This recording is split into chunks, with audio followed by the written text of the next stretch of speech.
funeral home is never a place you want to spend even a moment in. And this time was no exception.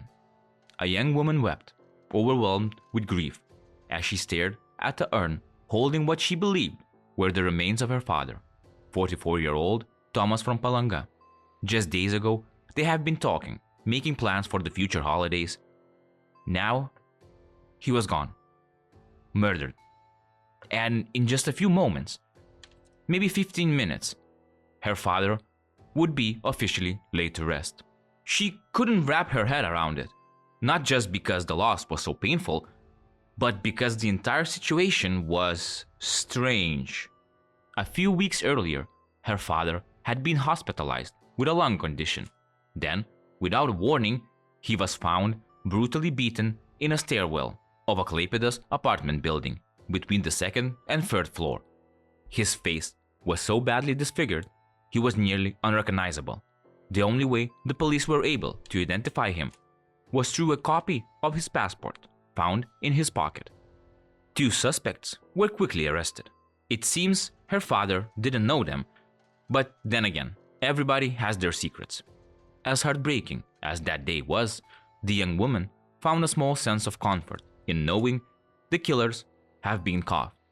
The memorial was beautiful. The urn, the flowers, everything you'd expect when saying goodbye to someone you love. But then, a tremor passed through her. It wasn't the cold. Her phone was vibrating. Who could be messaging her at a moment like this? Reflexively, she pulled out her phone. A quick glance. A message on Messenger. From her dad? He's saying he's still alive?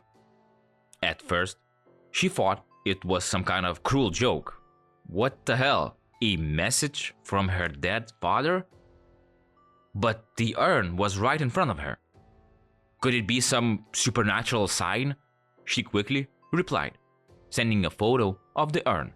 Seconds later, her phone rang. If someone was messing with her, there was no way they could mimic his voice. She answered, and it was like stepping into a Hollywood movie. "Hello?" she asked. "Dad?" "Yes," the voice said. Unmistakably his. He was alive, and he was calling from the same hospital. She passed the phone to other family members, and one by one, they were overcome with emotions and relief. Thomas was alive. But then, who had they cremated? Whose remains were in the urn marked with Tom's name?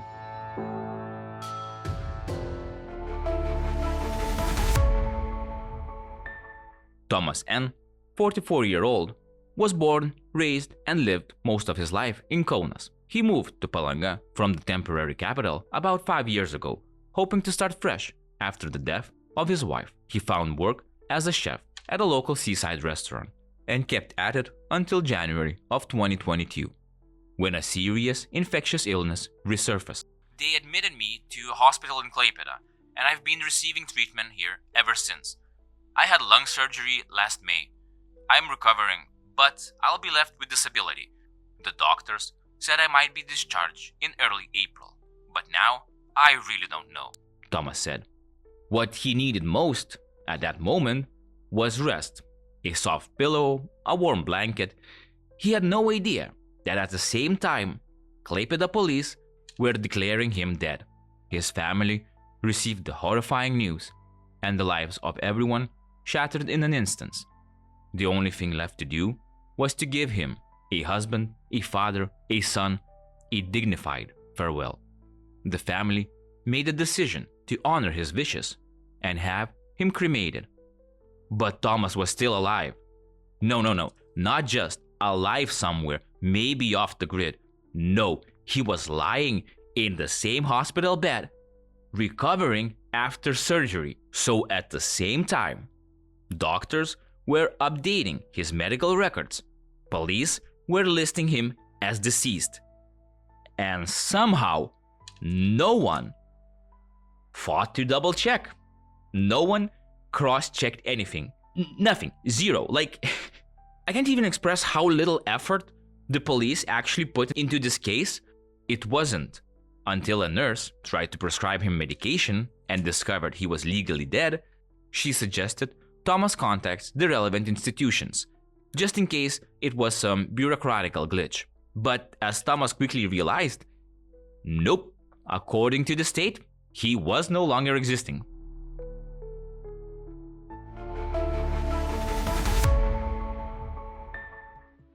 Imagine hearing that from a government official. I don't know about you, but I'd probably think, well, damn, maybe I did die during that operation and this is just some kind of version of hell? Or am I a ghost? You get the idea. It should have been very, very confusing. Now, we already know how the fateful call to his daughter played out, but the whole story left everyone involved seriously questioning reality and police work. So, what actually happened? Turns out, the man who was found murdered wasn't Thomas at all. It was Vytautas P., his friend from the hospital. As Thomas said, he gave a copy of his passport because the man didn't have any money. So that way, he could use Thomas' food card and, get some food.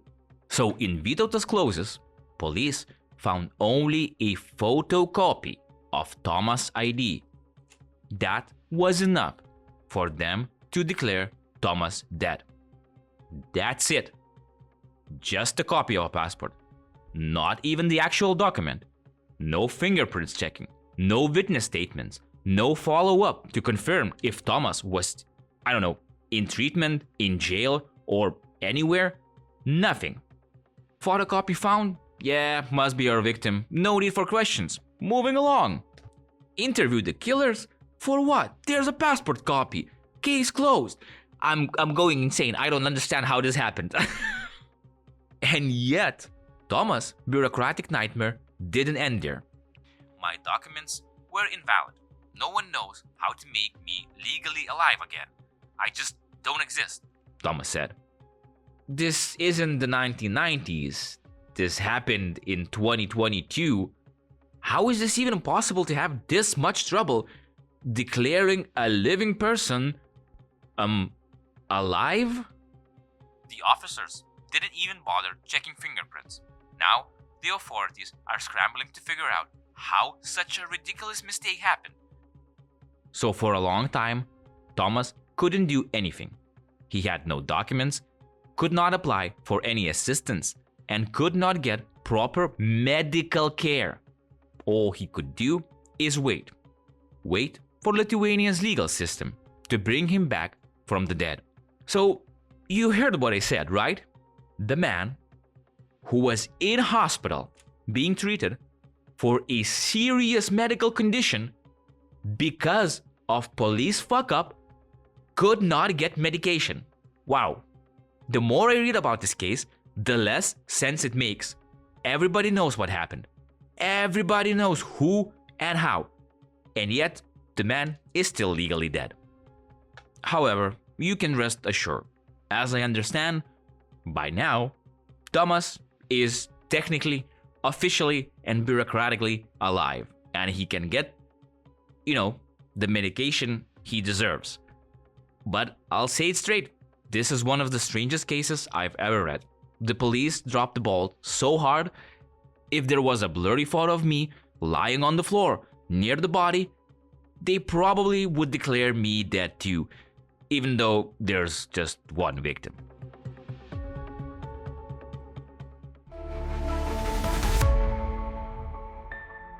Alive, but declared dead. This is the kind of story that belongs in a movie. Anyways, thanks for sticking around to the end of this truly bizarre crime video. You just earned yourself some extra karma points. So, what do you think about police work in this case? Or the whole situation in general? Do you know more cases like these? Drop your thoughts in the comments. And remember, hitting that like button, subscribing, or sharing this video with your friends always gives you karma points. Thanks again for your time. Stay safe, stay aware, and I'll see you next